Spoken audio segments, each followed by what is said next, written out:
Bugun 19 dekabr kuni Chirchiqda kickboksing bo'yicha O'zbekiston Kubogi bahslarining tantanali ochilish marosimi bo'lib o'tdi.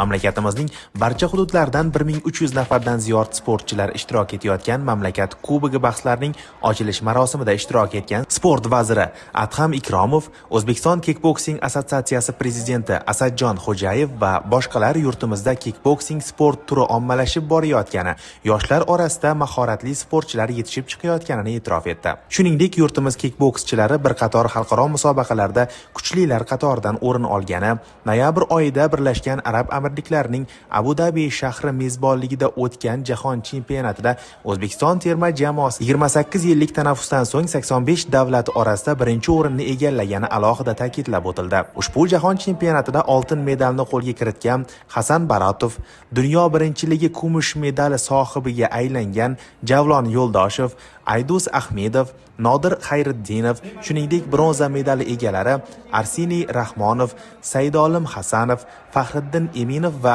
Abror Musayev tashkilotchilar tomonidan munosib taqdirlandi. Janglarni 42 nafar xalqaro va milliy toifadagi hakamlar boshqarib bormoqda.